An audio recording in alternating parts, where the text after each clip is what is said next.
स्वागत है आप सभी का एक बार फिर से एटीजी क्लासेस में। तो हम पढ़ रहे थे सामान्य ज्ञान को टॉपिक वाइज। तो पिछली वीडियो में हमने पढ़ा था वैदिक संस्कृत के बारे में और आज की वीडियो में एक नया टॉपिक चालू करना था। तो चलिए आज की वीडियो में हम जानते हैं जो नया टॉपिक है वह है महाजनपद काल। तो इससे बनने वाले जितने भी क्वेश्चन हैं हम इस वीडियो में कंप्लीट करेंगे, तो वीडियो में बने रहिएगा लास्ट तक। और टॉपिक वाइज जीके यदि आप देखना चाहते हैं तो इस चैनल के डिस्क्रिप्शन में जाएं। इस वीडियो के डिस्क्रिप्शन में आपको लिंक मिल जाएगी जहां से आप जाके इस पूरे प्लेलिस्ट को देख सकते हैं, जहां पे आपको टॉपिक वाइज जीके मिलेगी। तो चलिए शुरुआत करते हैं आज के वीडियो की। आज का जो पहला क्वेश्चन है महाजनपद काल से, हर्यक वंश के किस शासक को कुड़िक कहा जाता था? यानी हर्यक वंश का ऐसा कौन सा शासक था जिसे कुड़िक कहा जाता था? तो इसके लिए आपके ऑप्शन है, option A Bimbisara, option B Udayan, option C Ajatashatru और ऑप्शन डी इनमें से कोई नहीं। तो इस क्वेश्चन का जो सही जवाब होगा वो हो जाएगा आपका सी, यानी कि अजातशत्रु। तो अजातशत्रु को क्या कहा जाता था? कुड़िक कहा जाता था। और अजातशत्रु किस वंश से था? तो याद रखिएगा हर्यक वंश के। नेक्स्ट क्वेश्चन है कि किस शासक ने गंगा एवं सोन नदी के संगम पर पाटलिपुत्र नामक नगर की स्थापना की? यानी कि पाटलिपुत्र नामक नगर की स्थापना किस शासक ने की? यह किन नदियों के तट पर है? गंगा और सोन नदी के तट पर। तो एक क्वेश्चन से आपके कई क्वेश्चन तैयार हो रहे हैं, तो क्वेश्चन को जरा ध्यान से पढ़िएगा। और जितने भी क्वेश्चन हैं किसी न किसी एग्जाम में पूछे जा चुके हैं, तो इस वजह से वीडियो को लास्ट तक देखें और पूरा कंप्लीट करके ही जाएं, क्योंकि एक वीडियो देखने से आपके यहाँ से कई क्वेश्चन जो हैं तैयार हो सकते हैं।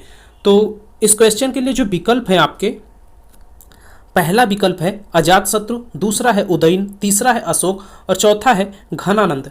यानी क्वेश्चन क्या है कि किस शासक ने गंगा एवं सोन नदी के संगम पर पाटलिपुत्र नगर की स्थापना की थी? यानी बताना है कि पाटलिपुत्र नगर की स्थापना किसने की थी, किसके तट पर? गंगा और सोन नदी के तट पर। तो इस क्वेश्चन का जो सही जवाब हो जाएगा यहाँ से वो हो जाएगा ऑप्शन बी उदयन। तो उदयन ने क्या किया था? गंगा और सोन नदी के तट पर पाटलिपुत्र नामक नगर की स्थापना की थी। नेक्स्ट क्वेश्चन है, क्वेश्चन नंबर 3 है। यह क्वेश्चन कह रहा है कि शिशुनाग वंश का कौन सा शासक था जिसके समय में वैशाली में द्वितीय बौद्ध संगीत का आयोजन किया गया? उसे काकवर्ण के नाम से भी जाना जाता था। इसके लिए जो आपके विकल्प हैं, ए शिशुनाग, बी कालाशोक, सी है नंदिवर्धन और डी है इनमें से कोई नहीं। तो इस क्वेश्चन का जो सही जवाब है वह हो जाएगा आपका ऑप्शन यहाँ से बी हो जाएगा, यानी कि कालाशोक वह शासक था जिसके समय में वैशाली में द्वितीय बौद्ध संगीत का आयोजन किया गया। और कालाशोक को किस नाम से जाना जाता था? तो काकवर्ण के नाम से जाना जाता था। तो यहाँ से आपके 2-3 क्वेश्चन यहाँ से तैयार हो रहे हैं। चलिए नेक्स्ट क्वेश्चन पर आते हैं और अगला क्वेश्चन है कि 323 ईसा पूर्व में सिकंदर महान की मृत्यु हुई थी। यानी बताना है कि सिकंदर महान की मृत्यु जो हुई थी वह कब हुई थी? पहला तो आपका यही है कि उनकी मृत्यु कब हुई, तो 323 ईसा पूर्व, और किसकी? तो सिकंदर महान की मृत्यु हुई थी। अब बताना है कि वह स्थान कौन सा था जहाँ पे इनकी मृत्यु हुई। तो ए था फारस में, बी बेबीलोन में, सी है मेसिडोनिया में और डी है तक्षशिला में। तो इसका जो सही जवाब हो जाएगा यहाँ से आपका हो जाएगा ऑप्शन नंबर बी बेबीलोन में। सही जवाब इसका क्या हो जाएगा? ऑप्शन बी हो जाएगा बेबीलोन में। नेक्स्ट क्वेश्चन पे आते हैं हम।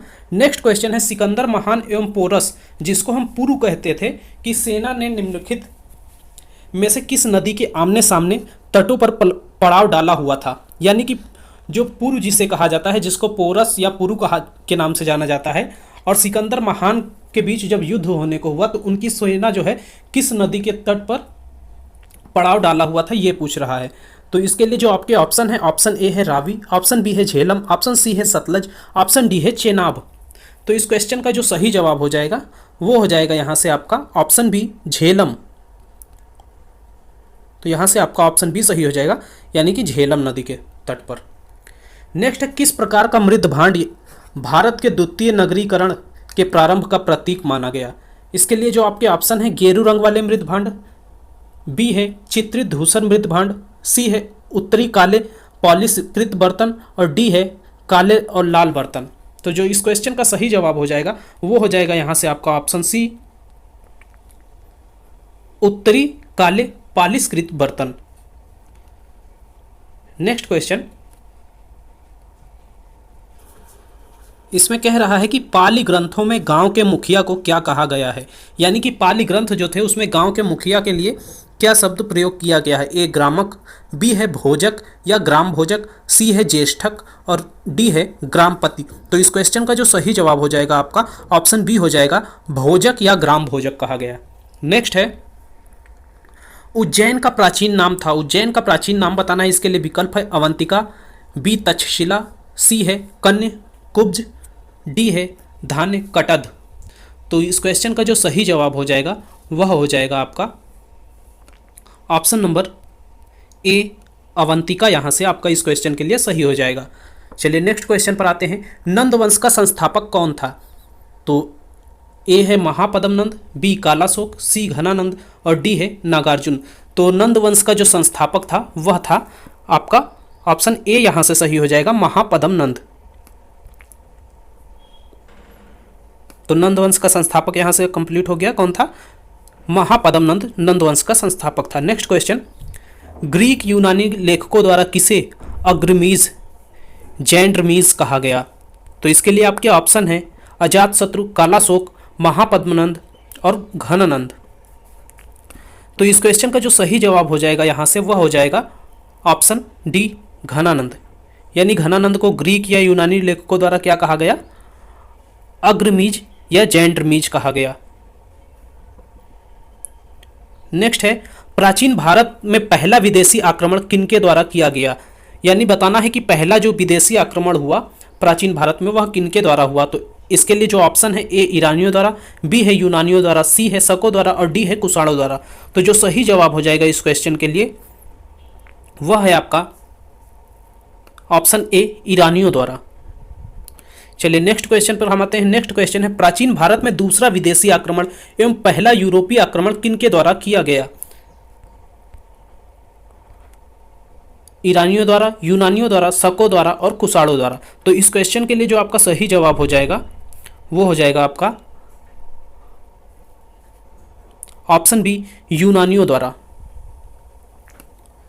नेक्स्ट है, हाइडे स्पीसीज या वितस्ता, जिसका आधुनिक नाम झेलम का युद्ध किन दो शासकों के मध्य हुआ? यानी कि यहाँ से देखिए कई क्वेश्चन तैयार होते हैं। यहाँ से देखिए पहला तो ये है कि वितस्ता का जो युद्ध है इसे और किस नाम से जाना जाता है? तो हाइडे स्पीसीज के नाम से जाना जाता है। ये आपका कंप्लीट हुआ। फिर वितस्ता का अब आधुनिक नाम क्या है? तो झेलम नाम है। यह किस सन में लड़ा गया? 326 ईसा पूर्व। किन शासकों के मध्य हुआ? तो इसके लिए जो विकल्प है वह है सिकंदर एवं पोरस के मध्य, सेल्युकस एवं चंद्रगुप्त मौर्य के मध्य, सी है चंद्रगुप्त मौर्य और घनानंद के मध्य, डी है सिकंदर एवं आम्भी के मध्य।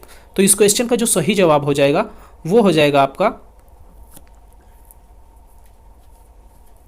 सिकंदर और पोरस के मध्य। तो ऑप्शन ए जो है यहां से आपका सही हो जाएगा। वितस्ता का युद्ध किनके बीच लड़ा गया? सिकंदर और पोरस के मध्य। चलिए नेक्स्ट क्वेश्चन पर आते हैं। सिकंदर ने भारत पर आक्रमण कब किया? ये क्वेश्चन भी इंपॉर्टेंट है। तो सिकंदर ने भारत पर आक्रमण कब किया? इसके लिए जो आपके विकल्प है 326 ईसा पूर्व, बी है 326 ईस्वी और सी है 323 ईसा पूर्व और डी है 323 ईस्वी। तो इस क्वेश्चन का जो सही जवाब हो जाएगा आपका वो हो जाएगा ऑप्शन ए 326 ईसा पूर्व। तो याद रखना है सिकंदर ने भारत पर आक्रमण कब किया? तो 326 ईसा पूर्व। नेक्स्ट क्वेश्चन, मगध की प्रथम राजधानी कौन सी थी? तो इसके लिए जो ऑप्शन है पाटलिपुत्र, वैशाली, ग्रीवराज या राजगृह और डी है चंपा। तो जो सही जवाब होगा इसका वह हो जाएगा ऑप्शन सी गिरिव्रज या फिर राजगृह। तो मगध की प्रथम राजधानी के रूप में हमें याद रखना है कौन थी? गिरिव्रज या फिर राजगृह। नेक्स्ट क्वेश्चन है, किस शासक द्वारा सर्वप्रथम पाटलिपुत्र का राजधानी के रूप में चयन किया गया? जो इसके लिए ऑप्शन है अजातशत्रु द्वारा, कालाशोक द्वारा, उदयन द्वारा और डी है कनिष्क द्वारा। तो जो सही ऑप्शन होगा इस क्वेश्चन का वह हो जाएगा यहां से ऑप्शन सी उदयन द्वारा। तो पाटलिपुत्र का राजधानी के रूप में सबसे पहले चयन कौन से शासक द्वारा हुआ? तो उदयन द्वारा, याद रखना है आपको। चलिए नेक्स्ट क्वेश्चन पे आते हैं इसके बाद हम। और नेक्स्ट क्वेश्चन है, 16 महाजनपदों की सूची उपलब्ध है।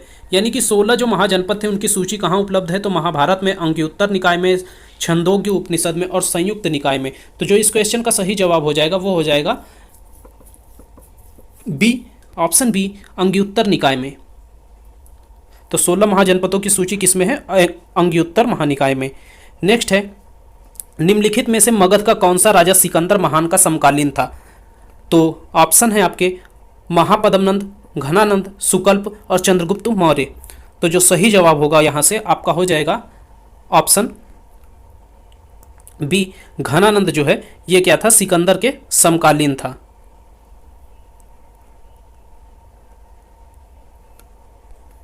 नेक्स्ट क्वेश्चन पे आते हैं। नेक्स्ट क्वेश्चन है, प्रथम मगध साम्राज्य का उत्कर्ष किस सदी में हुआ? तो चौथी सदी ईसा पूर्व, छठी सदी ईसा पूर्व, दूसरी सदी ईसा पूर्व और पहली सदी ईसा पूर्व। तो जो सही जवाब होगा इस क्वेश्चन का वह हो जाएगा ऑप्शन बी, छठी सदी ईसा पूर्व। तो प्रथम मगध साम्राज्य का उत्कर्ष किस सदी में हुआ? तो छठी सदी ईसा पूर्व। नेक्स्ट क्वेश्चन है, पहला ईरानी शासक जिसने भारत के कुछ भाग को अपने अधीन किया था। तो इसका जो ऑप्शन है ए साइरस, बी है कोम्बिसिस, डी है डेगियस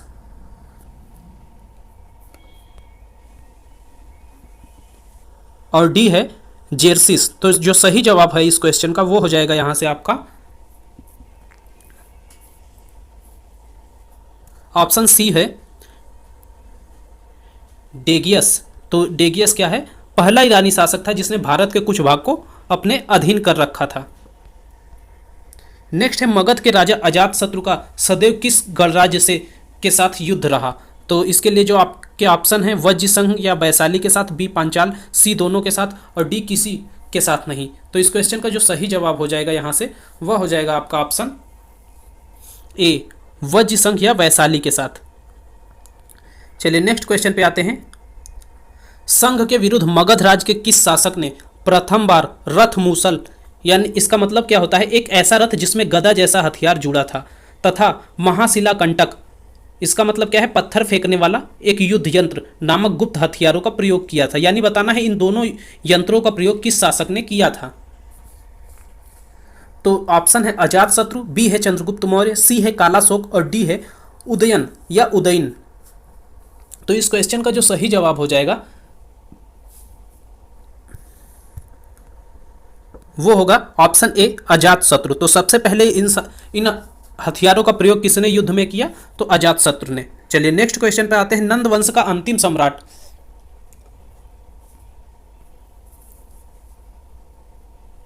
कौन था? तो इसके लिए जो ऑप्शन है महापद्मनंद, पद्मनंद, कालाशोक और इनमें से कोई नहीं। तो इस क्वेश्चन का जो सही जवाब हो जाएगा यहां से वह हो जाएगा आपका ऑप्शन बी।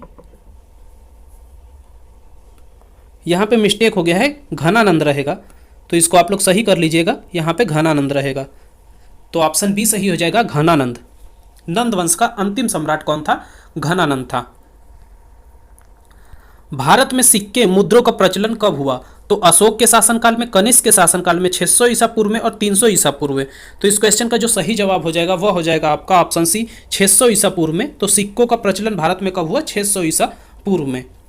नेक्स्ट क्वेश्चन है, मगध सम्राट बिंबिसार ने अपने राज्यवैद्य जीवक को किस राज्य के राजा की चिकित्सा के लिए भेजा था? तो इसके लिए जो आपके ऑप्शन है ए है कौशल, बी है अंग, सी है अवंती और डी है वैशाली। तो जो सही जवाब है इस क्वेश्चन का वह है option C, Avanti. Next question, किस शासक ने अवंती को जीतकर मगध का हिस्सा बना दिया था? तो इसके लिए जो आपके ऑप्शन है वह है ए अजातशत्रु, बी है बिंबिसार, सी है शिशुनाग और डी है महापद्मनंद। तो इस क्वेश्चन का जो सही जवाब हो जाएगा वह हो जाएगा आपका ऑप्शन सी, शिशुनाग। शिशुनाग जो है इसने क्या किया था कि अवंती को जीतकर मगध का हिस्सा बना दिया था। नेक्स्ट क्वेश्चन है, किस मगध सम्राट ने अंग का विलय अपने राज्य में कर लिया? तो इसके लिए जो ऑप्शन है आपके बिंबिसार, डी है अजातशत्रु, सी है उदयन और डी है शिशुनाग। तो जो सही जवाब है इस क्वेश्चन का वह हो जाएगा आपका ऑप्शन ए, बिंबिसार।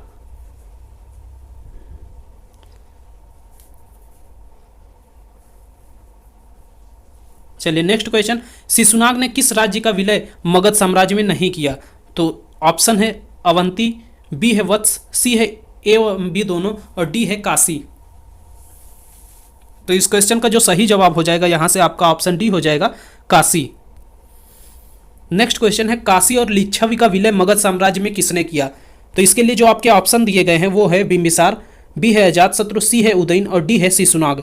तो जो सही जवाब है इस क्वेश्चन का वो हो जाएगा आपका ऑप्शन ए बिंबिसार।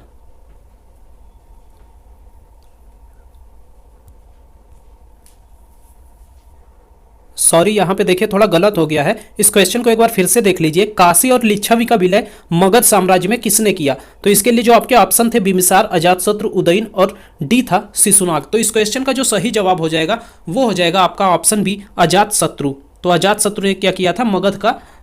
मगध में काशी और लिच्छवी का विलय किया था। नेक्स्ट है सिकंदर के आक्रमण के समय उत्तर भारत पर निम्नलिखित राजवंशों में से किस एक का शासन था? ये क्वेश्चन इंपॉर्टेंट है और इसका जो सही ऑप्शन जो इसके लिए है नंद है, बी है मौर्य, सी है शुंग और डी है कणव। तो जो सही जवाब हो जाएगा इस क्वेश्चन का वह हो जाएगा आपका ऑप्शन ए नंद का। नंद राजवंश का शासन था सिकंदर के आक्रमण के समय उत्तर भारत पर। नेक्स्ट क्वेश्चन है निम्नलिखित में से कौन सा एक ईसा पूर्व 6ठी सदी में प्रारंभ में भारत का सर्वाधिक शक्तिशाली नगर राज्य था? तो ऑप्शन है गांधार, बी है कंबोज, सी है काशी और डी है मगध। तो इस क्वेश्चन का जो सही जवाब है वह है यहाँ से आपका ऑप्शन डी मगध। नेक्स्ट है मगध के किस प्रारंभिक शासक ने राज्यारोहण के लिए अपने पिता की हत्या की एवं इसी कारणवश अपने पुत्र द्वारा मारा गया? तो इसके लिए जो आपके ऑप्शन है वो है ऑप्शन ए है बिंबिसार, ऑप्शन बी है अजातशत्रु, ऑप्शन सी है उदयन और ऑप्शन डी है नागदशक। तो इस क्वेश्चन का जो सही जवाब हो जाएगा वो हो जाएगा आपका ऑप्शन बी अजातशत्रु। तो यहां से आपको अजातशत्रु को याद रखना है।